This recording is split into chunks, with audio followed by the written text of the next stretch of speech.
Hello and welcome dear friends, I am Tanish Sharma and आप सबका स्वागत है इस नेक्स्ट लेक्चर में, जिसके अंदर हम पढ़ेंगे relation between electric field and electric potential.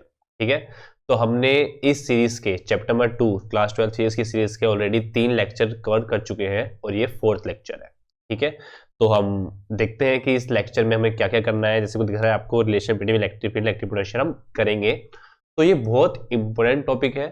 ठीक है, तो पहले हम इसके डेरिवेशन करेंगे और फिर न्यूमेरिकल करेंगे, और न्यूमेरिकल बहुत सारे करेंगे। ठीक है, ताकि हमें एक चीज की क्लैरिटी हो।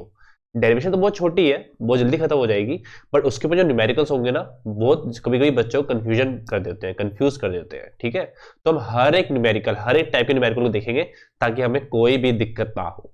ठीक है, तो चलिए आगे बढ़ते हैं, देखते हैं क्या है हमारे पास। सबसे पहले एक डेरिवेशन, चलिए स्टार्ट करते हैं इसे। Derive the relation between electric field intensity and electric potential and hence define electric field intensity। तो देखो, हमको पहले रिलेशन मतलब क्या है, फॉर्मूला लगाना है, फॉर्मूला देखना है कि जिसके अंदर इलेक्ट्रिक फील्ड ई भी आए और इलेक्ट्रिक पोटेंशियल वी भी आए। ऐसे कोई फॉर्मूला देखना है, पता लगाना है, और फिर हमें इलेक्ट्रिक फील्ड इंटेंसिटी की डेफिनेशन दोबारा लिखनी है, एक नई डेफिनेशन बनानी है। ठीक है, चलिए करते हैं। तो पहले एक फिगर बनाते हैं। फिगर में क्या करेंगे हम, फिगर में हम एक लाइन बनाई ऐसी। ठीक है, यहाँ पे एक चार्ज रख देते हैं, जो होगा यहाँ पे एक चार्ज रख देते हैं प्लस क्यू चार्ज। ठीक है, ये बोल देते हैं ओ पॉइंट है। यहाँ तक ये इलेक्ट्रिक फील्ड है, इस क्यू चार्ज इलेक्ट्रिक फील्ड यहीं तक है। ठीक है, यहाँ तक इलेक्ट्रिक फील्ड लेते हैं। अच्छा, 2 पॉइंट लेते हैं, एक पॉइंट ए है, एक पॉइंट बी है। मान लीजिए ये ए पॉइंट है, ये बी पॉइंट है, और दोनों के बीच में डिस्टेंस है जो है वो डी आर डिस्टेंस है, बहुत पास में है, तो डी आर डिस्टेंस ले लिया मैंने। ठीक है, तो हमें ए और बी में पोटेंशियल देखना है कितना होगा। तो ध्यान से देखिए, जब भी मैं चार्ज को ए से बी की तरफ ला रहा हूँ, ठीक है, किसी भी क्यू नोट चार्ज को, क्या किसी भी क्यू नोट चार्ज को, तो क्यू नोट और क्यू पे दोनों पॉजिटिव पॉजिटिव अगर मैं लूँ तो फोर्स क्या लगेगी, इस साइड लगेगी। मैं बी से ए की साइड लेके आ रहा हूं तो डिस्प्लेसमेंट इस साइड होगा। तो अगर मैं वर्क डन देखूं, क्या लिखूं मैं, small work done, small work done to displace the charge from B to A. B से ए में मेरे को चार्ज को डिस्प्लेस करना, तो स्मॉल वर्क डन जो होगा, ठीक है, डब्ल्यू बी ए लिखते हैं। ठीक है, डब्ल्यू बी ए, ये किसके इक्वल होगा, एफ डॉट एस के, एफ डॉट डी एस के ले लो या फिर डी आर ले लो। अच्छा, दोनों अपोजिट डायरेक्शन में है। एफ एफ कितना है, एफ है क्यू इंटू में ई, कितना है क्यू इंटू में ई क्या है, ए या बी किसी पॉइंट पर इलेक्ट्रिक इंटेंसिटी। अब देखो, दोनों पॉइंट में सेम नहीं होगी, पर ज्यादा डिफरेंस भी नहीं होगा, बहुत कम डिफरेंस होगा। ठीक है, तो मैंने ई ले लिया उसको, तो ये हो जाएगा क्यू इंटू में ई इंटू में डी आर, और दोनों में एंगल कितना है, 180 डिग्री है। तो जो डॉट पॉइंट के बाद जो कोस थीटा है वो कितना आ गया, कोस 180 डिग्री। तो ये क्या हो गया, डब्ल्यू बी ए। अच्छा, एक बात बताओ, ए और बी 2 पॉइंट है, अब बी पे ज्यादा पोटेंशियल होगा या ए पे ज्यादा पोटेंशियल होगा, ये बताओ। तो देखिए, जैसे कि हम किसी चार्ज क्यू पर हैं, जैसे उससे दूर जाते जाएंगे ना, इलेक्ट्रिक फील्ड भी कम होता जाएगा और पोटेंशियल भी कम होता जाएगा। ठीक है, तो वैसे ही क्यू से दूर क्या है, बी ज्यादा दूर है और ए कम दूर है, तो ए पे जो है वो क्या होगा, ज्यादा पोटेंशियल होगा, और बी पे कम पोटेंशियल होगा। तो मैंने मान लिया कि वी और बी पर, वी बी पर पोटेंशियल वी है, तो वी ए पर कितना पोटेंशियल होगा, वी ए पोटेंशियल होगा वी प्लस डेल्टा वी, कुछ ज्यादा, वी से थोड़ा सा ज्यादा, डेल्टा वी थोड़ा ज्यादा ले लिया। अच्छा, अब डब्ल्यू बी ए, और मान लीजिए मैं इस क्यू को डिवाइड में लेके आता हूं, तो यहाँ पे डिवाइड में क्यू हो जाएगा, इक्वल टू में क्या होगा, ई डी आर कोस 180 डिग्री कितना होता है, माइनस। अब एक बात मुझे बताइए, डब्ल्यू बी ए को, W B A by Q किसके इक्वल होता है, पोटेंशियल डिफरेंस के इक्वल होता है ना, जो हमने फर्स्ट लेक्चर में या सेकेंड लेक्चर में पढ़ा था। तो इसको मैं कैसे लिख सकता हूं, V A minus V B, disturbance. तो मैं इसको कैसे लिख सकता हूं, V A minus V B. तो जिस बच्चों को पता होगा ना, जिसने मैं मेरा फर्स्ट लेक्चर देखा होगा, वो अच्छे से समझ पा रहा होगा इस चीज को। ई डी आर, वी ए कितना माना है मैंने, वी प्लस डेल्टा वी, और वी भी मैंने माना है वी इक्वल में माइनस ई डी आर। तो इससे ये गया, तो अगर डेल्टा बी को मैं डीवी लिख देता हूं, ठीक है, डेल्टा बी लिखो डीवी लिखो, दोनों बात सेम है। तो क्या हो गया, D V equal to minus E D R. तो यहां से फॉर्मूला क्या आ गया, ई का फॉर्मूला क्या आ गया, ई का फॉर्मूला हो गया माइनस डीवी कैपिटल में, ठीक है, माइनस डीवी अपॉन में डी आर। तो ये जो फॉर्मूला था यही है relation between electric field intensity, relation between electric field intensity and electric potential.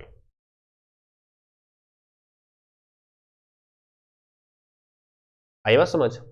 तो यहां से देखो, ये इलेक्ट्रिक इंटेंसिटी जो है वो एक क्या है, वेक्टर क्वांटिटी है। तो अगर मुझे इसको वेक्टर में रिप्रेजेंट करना हो, ठीक है, मैं लिख देता हूं यहां पे इन वेक्टर फॉर्म, इन वेक्टर फॉर्म। इस फॉर्मूले को हम कैसे लिखेंगे, ई वेक्टर इक्वल टू में माइनस डी वी अपॉन में डी आर वेक्टर, ठीक है। वी तो स्केलर क्वांटिटी है ना, तो उस पर वेक्टर नहीं आएगा, तो हम स्केलर फॉर्म, वेक्टर फॉर्म में इस तरीके से रिप्रेजेंट करेंगे। तो इलेक्ट्रिक फील्ड इंटेंसिटी की हम एक और डेफिनेशन क्या दे सकते हैं कि इलेक्ट्रिक फील्ड इंटेंसिटी में लिख देता हूं यहां पे कि therefore electric field intensity is also defined as the negative, negative क्यों बोल रहा हूं, क्योंकि माइनस साइन है, पोटेंशियल, पोटेंशियल फॉर्मूले में क्या अंदर आ रहा है, नेगेटिव पोटेंशियल ग्रेडियंट। अगर आपने 11th क्लास में थोड़ा ठीक ठाक पढ़ा होगा ना, तो जिस चीज के साथ हम ग्रेडियंट लगाते थे ना, उसका मतलब था कि उस चीज को हम डिस्टेंस से डिवाइड कर रहे हैं। तो यहाँ पे हम पोटेंशियल को डिस्टेंस से डिवाइड कर रहे हैं ना, तो इसे लिखा हमने नेगेटिव पोटेंशियल ग्रेडियंट, ठीक है। इट्स जस्ट अ डेफिनेशन, ठीक है, ज्यादा दिमाग नहीं लगाना है इसमें। तो हम इलेक्ट्रिक फील्ड इंटेंसिटी को इस तरीके से डिफाइन कर सकते हैं, ठीक है। और यहीं से ई वेक्टर की दो यूनिट थी ना, पहली क्या यूनिट थी, न्यूटन पर कूलम, जो सिंबल क्या आई थी, फोर्स अपॉन में Q, F by Q note करके। और एक को ही मैं आपको बताई थी, वो क्या बताई थी मैंने, वोल्ट पर मीटर। और ये वोल्ट पर मीटर ना यहीं से आई है, देखो वी की यूनिट होती है वोल्ट, और आर की क्या होगी मीटर, तो ये क्या हो जाएगी वोल्ट पर मीटर, ठीक है। तो ये यूनिट क्यू आई है, ये मैंने आज आपको बता दिया वोल्ट पर मीटर। वहां कहा था मैं आपको सेकंड चैप्टर में बताऊंगा, और मैंने आपको यहाँ बता दिया इसे। आई बात समझ। चलिए ये हो गया यहाँ पे। अच्छा, एक बात ध्यान और रखनी है, क्या ध्यान रखनी है कि मान लीजिए एक मिनट, यहां मान लीजिए ये इलेक्ट्रिक फील्ड लाइन की डायरेक्शन है, ये ई वेक्टर की डायरेक्शन है, ठीक है। तो दो पॉइंट होंगे या दो से ज्यादा पॉइंट हो सकते हैं, मान लीजिए ए और बी में दो पॉइंट ले रहा हूं। अब मुझे बताना है इन दोनों पॉइंट पे कहां पोटेंशियल ज्यादा होगा। तो ध्यान रखिए, जहां भी इलेक्ट्रिक फील्ड लाइन जारी होगी ना, वो हमेशा टुवर्ड डिक्रीजिंग पोटेंशियल जारी होगी, मतलब उस डायरेक्शन में पोटेंशियल डिक्रीज हो रहा होगा। तो अगर मैं यहाँ पे पोटेंशियल वी ए लेता हूं और यहाँ पोटेंशियल वी बी लेता हूं ना, तो वी ए पे ज्यादा पोटेंशियल होगा और वी बी पे कम पोटेंशियल होगा, ये हमेशा ध्यान रखना, ठीक है। तो एक बहुत फेमस लाइन बोली जाती है, क्या बोली जाती है कि the negative sign shows that the electric field lines always go on in the direction of decreasing potential, ठीक है। तो इलेक्ट्रिक फील्ड लाइन उसी डायरेक्शन में जाएगी जहां पोटेंशियल डिक्रीज हो रहा होगा। न्यूमेरिकल करेंगे तो अच्छे से इस चीज को और समझ पाएंगे, ठीक है। तो आई होप यहां तक को बात क्लियर है, ठीक है। आगे बढ़ते हैं, थोड़ा और करते हैं डेरिवेशन में। अभी हमने देखा ई का formula minus D V by D R, but V का फॉर्मूला क्या होगा, तो देखिए to find potential difference, potential difference, potential difference को पता लगाने के लिए हम क्या फॉर्मूला यूज करेंगे, तो ध्यान से देखिए।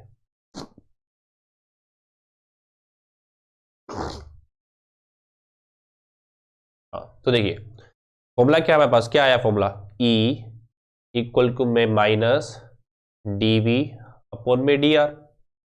अगर मैं dv लिखता हूं तो dv क्या आएगा, माइनस ई इंटू में dr। नाउ इंटीग्रेट इट, ठीक है, इसको इंटीग्रेट करो, इंटीग्रेट इट। तो मान लीजिए मैं इंटीग्रेट कर रहा हूं dv को v1 से v2 तक और minus E D are r1 से r2 तक, ठीक है। तो मैं इस तरीके से अपना काम कर सकता हूं। और if r1 equal to infinity which implies v1 क्या हो जाएगा, v1 हो जाएगा जीरो, क्योंकि इंफिनिटी पे पोटेंशियल क्या होता है, जीरो। तो मैं इस फॉर्मूले को सिंपल ऐसे लिख सकता हूं, इंटीग्रेशन dv जीरो से लेकर v, सॉरी जीरो नहीं, हाँ जीरो से लेकर v equal to minus infinity से लेकर r ई डी आर, ठीक है। तो मैं इस तरीके से भी इसको लिख सकता हूं, ये भी मेरा एक फॉर्मूला हो गया। आई बात समझ। तो ये फॉर्मूला है v in terms of e, और जो पहला वाला फॉर्मूला था, मतलब ये वाला फॉर्मूला, ये क्या है, e in term of v। I hope अच्छे समझ आ गया होगा। तो जो चीजें बताइए अच्छे से नोट कर लीजिए उसे, एंड फिर हम आगे बढ़ते हैं, ठीक है। ये जो हमने लिखा है ना, ये सिंपल v, ये v हो सकता है, ठीक है, इसको इक्वेट करके v ये आएगा। तो अच्छे से नोट कर लीजिए, आगे बढ़ते हैं, ठीक है। एक बार आप आगे बढ़ने से पहले वीडियो को पॉज करिएगा, जो बोला है अच्छे से देखिएगा, लिखिएगा और फिर क्वेश्चन पे आइएगा, ठीक है। बहुत सारे क्वेश्चन करेंगे, एक एक करके सारी बात क्लियर करेंगे। चलिए क्वेश्चन में चलते हैं। चलिए पहला क्वेश्चन ये रहा, answer, find the electric field between two metal plates which are 3 millimetre apart connected to a 12 volt battery. इसका मतलब ये है, तो देखिए दो मेटल प्लेट है, ठीक है, दो मेटल प्लेट है, उनके बीच में डिस्टेंस कितना दे रखा है आपको, 3 मिलीमीटर, ठीक है। और इन दोनों प्लेट्स को बैटरी से कनेक्ट कर रखा है, और बैटरी कितने वोल्ट की है, 12 वोल्ट की है। तो 12 वोल्ट बैटरी से इन दोनों प्लेट्स को कनेक्ट करने का मतलब ये है कि इन दोनों पॉइंट्स के बीच में जो पोटेंशियल डिफरेंस होगा ना, डेल्टा वी, वो क्या दे रखा है आपको, 12 वोल्ट दे रखा है, ये आपको 12 वोल्ट दे रखा है। इसका मतलब ये है, तो आपको इलेक्ट्रिक फील्ड पता लगाना है, इन दोनों के बीच में कितनी इलेक्ट्रिक फील्ड होगी, ई वेक्टर पता लगाना है, इनके बीच में कितना ई वेक्टर होगा। तो डायरेक्शन तो आप देखो बता सकते नहीं, कोई फिगर दे रखनी नहीं है, सिंपल मैग्नीट्यूड बता सकते हो, तो मैग्नीट्यूड बताएंगे हम, ठीक है। तो सिंपल क्या, ई का फॉर्मूला क्या था, ई का फॉर्मूला था माइनस डीवी अपॉन में डी आर।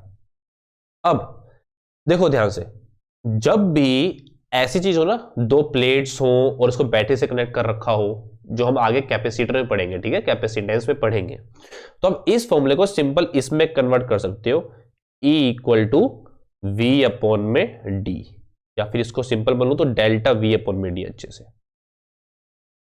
मतलब कि जहां इलेक्ट्रिक फील्ड कांस्टेंट होगा ना, वहां इस फॉर्मूले को ना यूज करके इस फॉर्मूले को यूज कर सकते हो, ये भी बहुत इंपॉर्टेंट फॉर्मूला है, ठीक है। तो इस क्वेश्चन में हमको इसी को यूज करना है, ठीक है, इस वाले फॉर्मूले को। तो E delta we potential difference तो को दे रखा है, कितना है, 12 है, माइनस, सर माइनस का यूज करें, देखो आपको मैग्नीट्यूड बताना है, E का मैग्नीट्यूड बताना है, तो आप माइनस लगाओ ना लगाओ एक ही बात है, ठीक है, आपको मैग्नीट्यूड बताना है। तो 12 और D डिस्टेंस कितना है, 3 मिलीमीटर, मतलब 3 इंटू 10 दी पावर क्या हो जाएगा, -3 मीटर में चेंज करने के लिए तो हो जाएगा 4 इंटू 10 दी पावर 3 न्यूटन पर कूलम, या फिर क्या बोलो, वोल्ट पर मीटर। देखो बिल्कुल सही आंसर है हमारा, ठीक है। तो डोंट वरी, धीरे धीरे सारे क्वेश्चन कर लेंगे ना, तो आपको सारे कॉन्सेप्ट क्लियर हो जाएंगे, फिर कोई भी नया क्वेश्चन आएगा ना, आप उससे कर पाओगे, ठीक है। तो सुनते रहिए ध्यान से अच्छे से। चलिए बढ़ते हैं, इसको करते हैं, क्या लिखा है एक बार देख लेते हैं, सारा सिस्टम हमारा सही चल रहा है नहीं चल रहा, हाँ सब सही चल रहा है।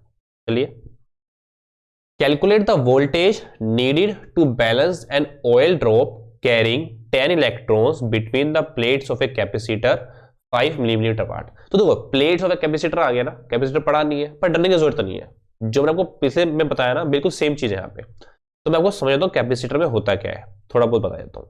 तो देखिए, कैपेसिटर के मान लीजिए दो प्लेट्स हैं, ऐसे प्लेट्स रखी हैं।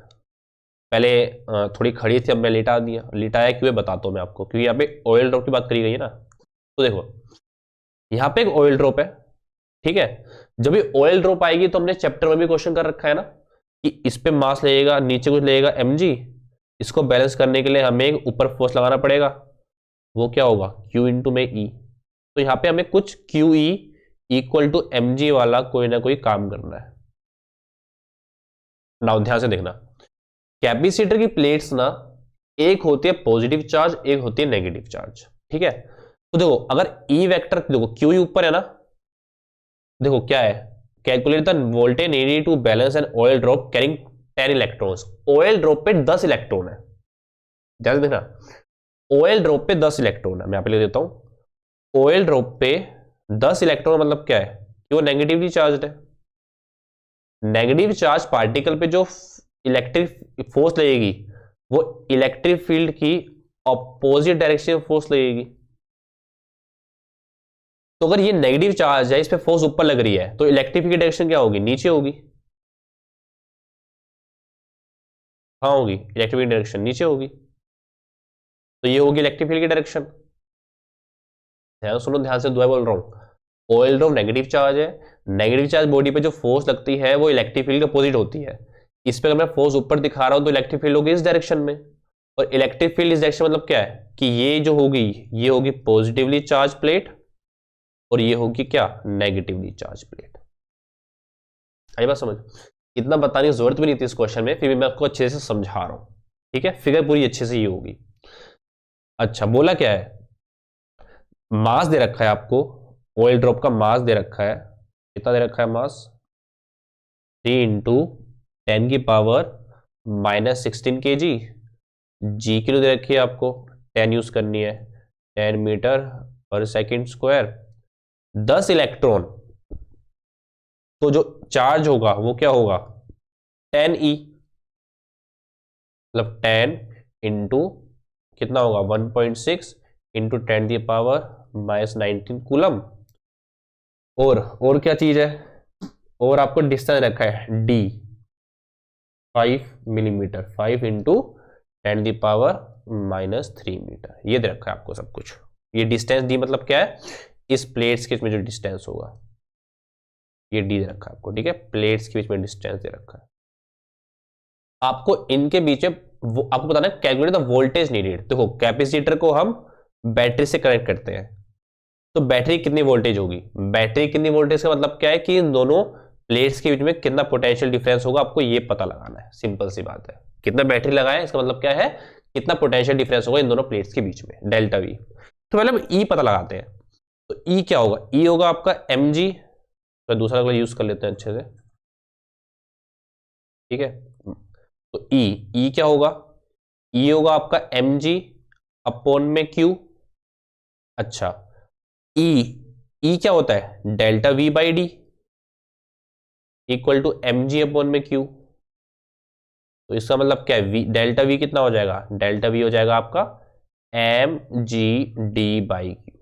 तो बस सिंपल इस पे आप डालिए, m कितना है आपका, m है आपका 3 इंटू 10 की पावर -16, g है 10, d कितना है आपका 5 इंटू 10 की पावर -3, और q कितना है आपका, q है आपका 10 इंटू 1.6 इंटू 10 की पावर -19। तो देखिए 5 चीजें 15, 15 डिवाइड बाय 1.6 कर लेते हैं, 15 डिवाइड बाय 1.6 कितना हो जाएगा आपका 9.37 9.375 मल्टीप्लाई, देखो ऊपर क्या होगी 10 की पावर -19, और ये क्या हो जाएगा -18, ठीक है, डिवाइड बाय 10 की पावर -18। इससे ये गया, तो सिंपल आंसर क्या है आपका 9.375, और डेल्टा वी पोटेंशियल है ना, पोटेंशियल डिफरेंस, तो ये क्या आएगा वोल्ट में आएगा। तो देखो सेम आंसर है, ठीक है, तो यहाँ पे 37 ही आएगा, 47 होगा, ठीक है। तो मतलब बिल्कुल सेम आंसर है, कोई इसमें डिफरेंस नहीं है, चिंता मत करिए। तो आई होप आपको ये क्वेश्चन अच्छे से समझ आया होगा, नहीं आया तो एक बार और देखिएगा। चलिए आगे बढ़ते हैं। A uniform electric field E vector of this, ठीक है। तो धीरे स्टार्ट करते हैं, थोड़ा बड़ा फिगर है, कोई नहीं। इलेक्ट्रिक फील्ड के लिए आपको दे रखी है, कितने रखी है, 300 न्यूटन पर कूलम। कहां से कहा जा रही है, पी से क्यू जा रही है। तो देखो पी ये रहा, क्यू ये रहा, ठीक है, पी ये रहा, क्यू रहा, डायरेक्शन को दे रखी है, यहां पे इलेक्ट्रिक फील्ड जा रहा है। A B C A, B and C are 3 points in the field having x, y coordinate in meter shown in the figure। तो A, B, C आपको 3 पॉइंट रखे, A पॉइंट ये है, B पॉइंट ये है, C पॉइंट ये है, उस इन तीनों के जो x और y कोऑर्डिनेट है आपको मीटर के अंदर दे रखे हैं। आपको पता करना है फर्स्ट में, ठीक है, फर्स्ट में आपको पता करना है VA माइनस VB, B और A के बीच में पोटेंशियल डिफरेंस, A और B के बीच में। तो VA माइनस V पता लगाओ या VB माइनस V पता लगाओ, आपकी मर्जी है, ठीक है। क्वेश्चन में स्पेसिफिक बोला नहीं है, तो VA माइनस VB पता लगा के उनको देंगे, ठीक है। VA माइनस VB, अच्छा A क्या है, A ये है, B ये है, A ये है, B ये है। अब ध्यान से सुनना मेरी बात, ये इलेक्ट्रिक फील्ड की लाइंस है। इलेक्ट्रिक फील्ड्स की लाइंस पे अगर मैं ये देखूं, एक ऐसी लाइन खींचूं, देखो ये लाइन खींची है मैंने, एक ऐसे खींच दी, एक ऐसे खींच दी, एक ऐसे खींच दी, एक ऐसे खींच दी। मतलब कि अगर मैं इलेक्ट्रिक फील्ड की लाइन के ऊपर परपेंडिकुलर लाइन खींचता हूं ना, तो उस लाइन के, उस परपेंडिकुलर लाइन के ऊपर जितने भी पॉइंट्स होंगे, उन पॉइंट्स, उन हर एक पॉइंट पर इक्यू, मतलब जो पोटेंशियल वैल्यू होगी ना वो सेम होगी। इसको ध्यान रखिएगा। मैंने क्या बोला आपको ध्यान से सुनिए, बहुत इंपॉर्टेंट पॉइंट है, हर एक क्वेश्चन में कोई नई चीज सीख रहे हैं हम। क्या बोल रहा हूं मैं, अगर ये इलेक्ट्रिक फील्ड है ना, इलेक्ट्रिक फील्ड लाइन है ये, मान लो ये कहीं से कहीं भी जा रही है, मान लीजिए इधर जा रही है, और अगर मैंने इसके ऊपर ये वाली लाइन खींच दी, तो इसके हर एक पॉइंट पर जो ही पॉइंट होगा ना, हर एक पॉइंट पर वो पोटेंशियल वैल्यू सेम होगी। तो इसे मैं बोलूंगा इक्यू पोटेंशियल सरफेस। क्या बोलूंगा मैं, इक्यू पोटेंशियल सरफेस। वैसे ही अगर मैंने एक ये वाली लाइन खींच दी, तो इस लाइन के ऊपर जितने पॉइंट्स होंगे, हर एक पॉइंट पर पोटेंशियल सेम होगी, और उसके मैं क्या बोलूंगा, इक्यू पोटेंशियल सरफेस। इन दोनों की वैल्यू सेम होना हो वो अलग बात है, ठीक है, वो तो सेम नहीं होगी, बट इस पे जितने पॉइंट होंगे उनकी सब सेम, और इस पे जितने पॉइंट होंगे उन सबकी सेम वो होगी। और अगर ये पूरे स्पेस में ना इलेक्ट्रिक फील्ड, तो ये एक्चुअली में एक शीट होगी। वो क्या होगी, एक शीट होगी। इसको हम इक्विपोटेंशियल सरफेस जब हम टॉपिक पढ़ेंगे ना उसके अंदर अच्छे से पढ़ेंगे, ठीक है। तो यहाँ पे ध्यान से देखिए, इसको रब कर देता हूं मैं, ठीक है। इस पे ये दोनों पॉइंट सेम पॉइंट पर है, देखो 4 और 4, ठीक है। क्या है ये, बिल्कुल सेम है ना, ये बिल्कुल एक ही लाइन पे आ रहे हैं।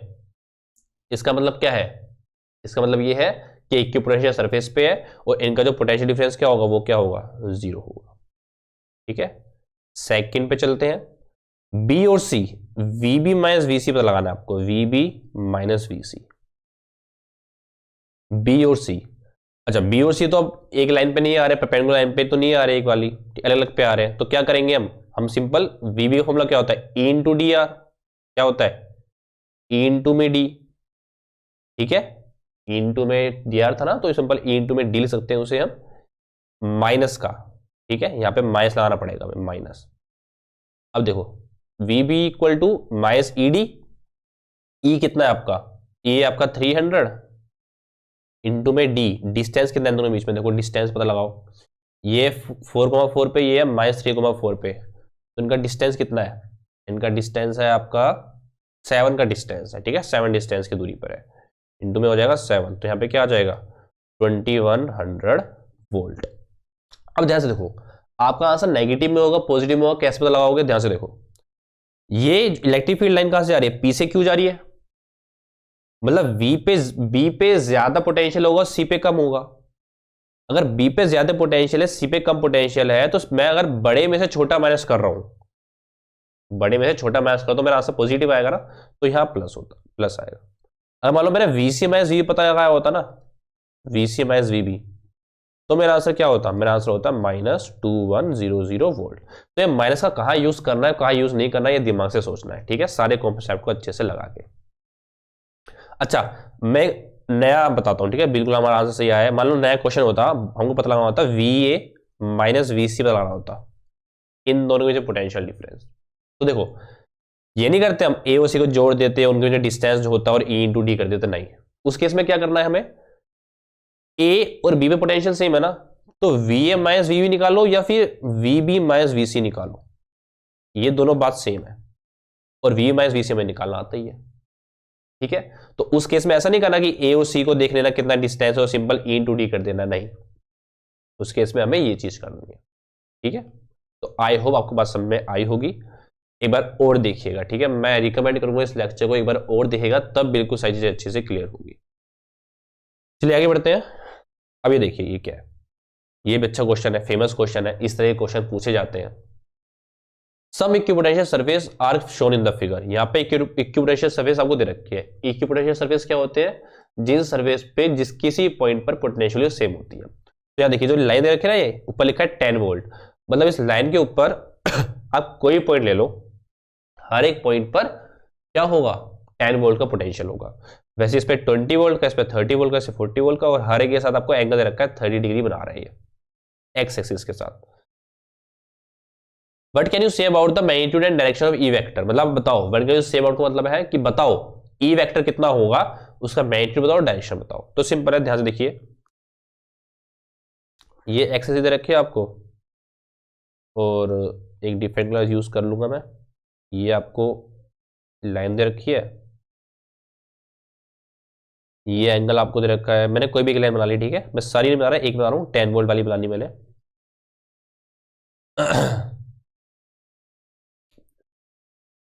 मान लीजिए 10 वोल्ट नहीं बनाता मैं, यहाँ पे बना दूँ 20 वोल्ट, ठीक है, ये है 20 वोल्ट की।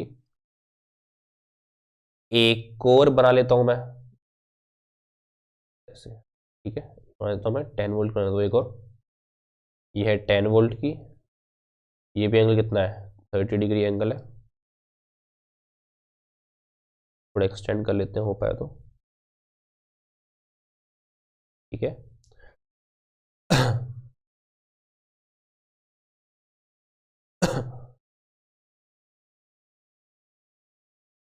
अब देखो मैंने लाइन क्यों बनाई है, इक्विपोटेंशियल सरफेस ये है ना, मतलब इनके ऊपर परपेंडिकुलर लाइन जो होगी वो इलेक्ट्रिक फील्ड लाइन होगी, बहुत सारी लाइन होगी, मैं उसमें से कोई एक लाइन बनाई है, मैंने बनानी है वही लाइन, मैं कुछ ऐसा बनाया कि इसके क्या हो, परपेंडिकुलर 90 डिग्री पर, ठीक है। अब ध्यान से देखना, अब मैं कैसे पता लगाऊंगा इलेक्ट्रिक फील्ड, तो मुझे ई का फॉर्मूला तो पता ही है, ई का फॉर्मूला क्या होता है, ई का फॉर्मूला होता है V/D, क्या होता है V/D। नाउ असली में डेल्टा V बाई डी होता है ना, डेल्टा V कितना है, 10 इंटू 20 कितना हो जाएगा, 20 इन माइनस 10 डिवाइड बाई डी।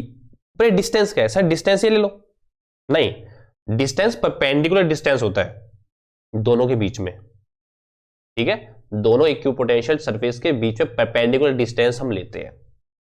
अब ये इक्विपोटेंशियल डिफरेंस, एक इक्विपोटेंशियल सरफेस ये है और एक इक्विपोटेंशियल सरफेस ये है, इनके बीच में ये परपेंडिकुलर डिस्टेंस नहीं है, ये जो है ना ये वाला, मान लो ये नहीं, ए है, ये है बी है, और ये मैंने ओ मान लिया, ठीक है। तो जो ए बी होगा ना, मैं ए बी, ये ए बी डालना है यहाँ पे, ए बी लिखना है, ए बी कितना होगा, ये होगा परपेंडिकुलर डिस्टेंस, तो वो पता लगाओ। तो सिंपल सी बात है, ये कितना होगा, ये आपका 10 है, 20 है, तो ये कितना हो जाएगा आपका 10 सेंटीमीटर हो जाएगा ये डिस्टेंस, तो ये पता लगा लोगे आप, ये कितना है 30 डिग्री है, ठीक है। तो क्या लगाओगे आप लगाओगे इसके अंदर 30 डिग्री है ना ये, आप साइन थीटा लगाओगे, ठीक है, sine 30 degree, sine 30 degree equal to क्या होगा, ए बी अपॉन में ओ ए कितना है 10, तो ए बी कितना हो जाएगा, ए बी हो जाएगा आपका 10 साइन 30 डिग्री, मतलब साइन 30 डिग्री होता है 1/2, यहाँ पे कितना आ जाएगा 5 सेंटीमीटर, जिसको हम मीटर में चेंज करेंगे ऐसे में, ठीक है।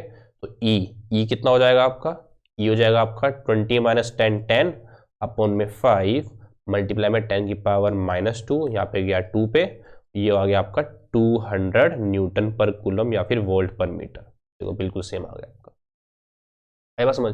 बहुत फेमस क्वेश्चन है, बहुत फेमस क्वेश्चन, अलग अलग वैल्यू आपको बस वैल्यू चेंज कर देंगे, ये थीटा एंगल चेंज कर देंगे, पूछ लेंगे क्या क्या है आपसे। अच्छा अब ये हमने मैग्नीट्यूड तो बता दिया, पर इलेक्ट्रिक फील्ड की डायरेक्शन बताओ कि एरो में यहां लगाऊं या एरो में नीचे लगाऊं।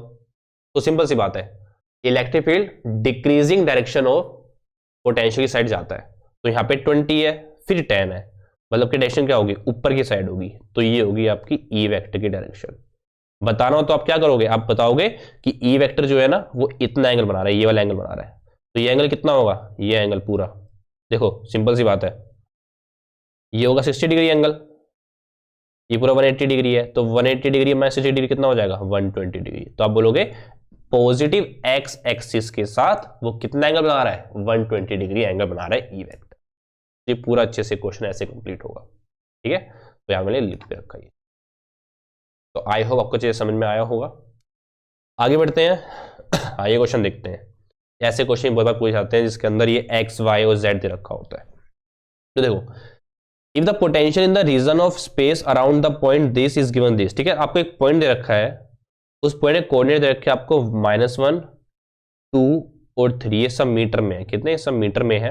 और आपको v दे रखा है, पोटेंशियल दे रखा है 10x² प्लस 5y² माइनस में 3z²। आपको उसी पॉइंट पर v दे रखा है ना, उसी पॉइंट पर e पता लगाना है, e वेक्टर कितना होगा। तो e वेक्टर कितना होगा वो पता लगाना है। तो देखो, ये 3D स्पेस में तो e वेक्टर में 3 कंपोनेंट होंगे, एक x का कंपोनेंट होगा, एक y कंपोनेंट होगा और एक किसका कंपोनेंट होगा, z कंपोनेंट होगा। तो पहले मैं ex निकालूंगा, x का कंपोनेंट। तो देखो ध्यान से, x का, देखो अगर पूरा लिखना होता तो मैं e वेक्टर कैसे लिखता, -dv अपॉन में dr। बट मुझे पूरे का निकालना, मुझे x का निकालना है, तो मैं क्या करूंगा, minus partial derivative of b upon में partial derivative with respect to x। देखो पार्शियल डेरिवेटिव क्या होता है, मतलब शायद ही आपने पार्शियल डेरिवेटिव इससे पहले सुना हो, ठीक है, पर सुना हो तो अच्छी बात है, कराओ तो अच्छी बात है। देखो पार्शियल डेरिवेटिव में क्या होता है, पार्शियल डेरिवेटिव में क्या करते हैं, देखो हम x के लिए निकाले ना x कंपोनेंट, तो मैं पार्शियल डेरिवेटिव v का विद रिस्पेक्ट टू x ही लूंगा। ये डेरिवेटिव नहीं है, पार्शियल डेरिवेटिव है। इसमें क्या होगा, माइनस डबा x डबा y, मैं डबा बोलता हूं इसे, ठीक है, v क्या है आपका 10x² प्लस 5y² माइनस में 3z²। इस डेरिवेटिव में सिंपल डेरिवेटिव ही करना है आपको, बस आपको x को छोड़ के बाकी सारे जितने भी वेरिएबल्स या कांस्टेंट है ना, जितने भी वेरिएबल्स है उनको भी कांस्टेंट मान लेना है, x को छोड़ के। मतलब x और y, सॉरी x को छोड़ के क्या बचा, y और z ही बचा ना, y और z को भी आपको एज ए कांस्टेंट ट्रीट करना है। देखो क्या करेंगे, यहाँ पे आओ। अब देखो माइनस रहा 10x² में, अगर देखो x ही है एक तो मुझे इसको वेरिएबल नहीं लेना, ठीक है, x को मुझे सॉरी कांस्टेंट लेना, x को मैंने वेरिएबल ही मानना है। सिंपल डेरिवेटिव करो, 10x² का डेरिवेटिव क्या होगा, सिंपल क्या होगा 20x, तो आगे आ जाएगा कि कम हो जाएगा। 5y² का बताओ, अब y जो है वो वेरिएबल नहीं है, कांस्टेंट है। तो अगर पूरी चीज कांस्टेंट तो क्या हो जाएगा 0, तो वैसे भी क्या हो जाएगा 0। तो सिंपल ex कितना आ गया, -20x, कितना आ गया -20x। और x की वैल्यू कितने रखी थी उस पॉइंट पे, -1, तो -20 इंटू में -1 कितना हो जाएगा 20 न्यूटन पर कूलम। मतलब x कंपोनेंट है 20 न्यूटन कम पर कूलम। अब मुझे अच्छे से इसको वेक्टर में लिखना हो ना, ex वेक्टर में लिखना हो तो क्या लिखूंगा मैं, 20 i न्यूटन पर कूलम। आई बात समझ, ये तो x के लिए हो गया, चलो y के लिए निकालते हैं। ई वाई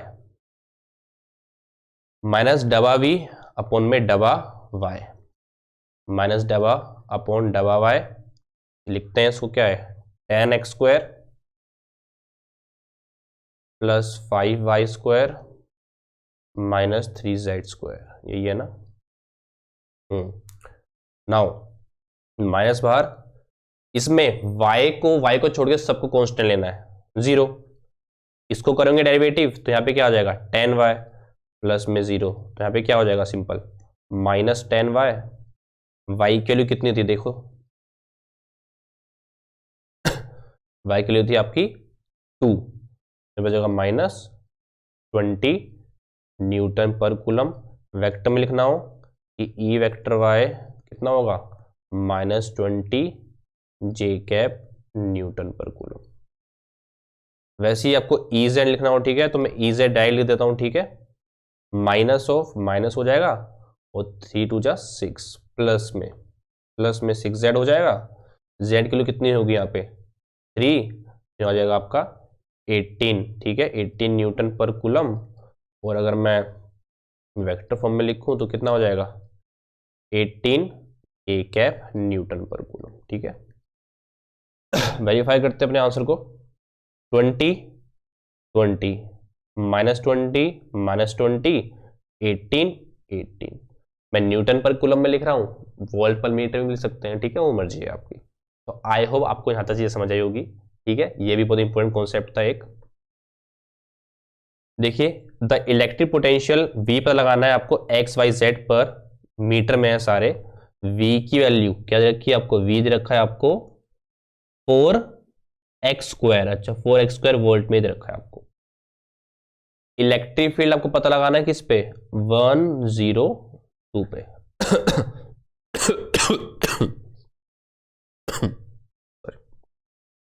तो देखिए जब भी ये ऐसा हो और ये पॉइंट रखा हो ना, तो सिंपल ई का कौन सा फॉर्मूला याद आएगा आपको, ई एक्स का माइनस डबा बी अपॉन में डबा एक्स।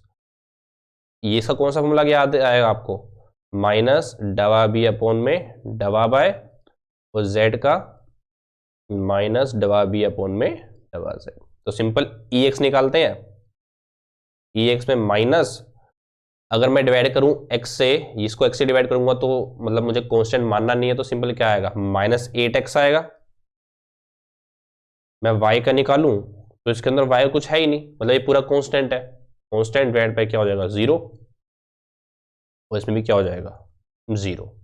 तो सिर्फ x के जैसे होगा, और मुझे इस पॉइंट पे निकालना है, इस पॉइंट में x की वैल्यू कितनी है 1 है, तो ex कितना हो जाएगा सिंपल -8 आई कैप न्यूटन पर कूलम। ये ex होगा और यही e होगा, ठीक है, मतलब क्योंकि y और z कंपोनेंट है ही नहीं। मतलब ये कौन सा डायरेक्शन है, माइनस आई कैप कौन सी डायरेक्शन होती है, नेगेटिव एक्स एक्सिस। तो यहाँ पे 8 अलोंग नेगेटिव एक्स एक्सिस, तो हमारा ए ऑप्शन बिल्कुल सही है। ओके, आई होप ये भी आपको समझ आया होगा अच्छे से। तो थैंक्स फॉर वॉचिंग। आज का लेक्चर बड़ा था, जिसके अंदर हमने अच्छे से न्यूमेरिक, पहले अच्छे से छोटी डेरिवेशन करी, पर डेरिवेशन सफिशिएंट नहीं थी उसको समझने के लिए, तुमने बहुत सारे क्वेश्चन करे। अब मैंने हर एक टाइप के क्वेश्चन को कवर करा दिए हैं, कोई भी नया क्वेश्चन आएगा ना आप झट से कर लोगे, ठीक है। तो कंडीशन क्या है कि आपको ये सब चीजें अच्छे से समझ आई हो तभी। तो आई होप आपको ये सारे लेक्चर अच्छे से लग रहे होंगे। एंड आपको कैसा लगता है, कोई फीडबैक है, कुछ इंप्रूवमेंट करनी है, तो मुझे जरूर कमेंट्स में बताइए। बाकी मिलते हैं नेक्स्ट लेक्चर में। थैंक यू अपना समय देने के लिए।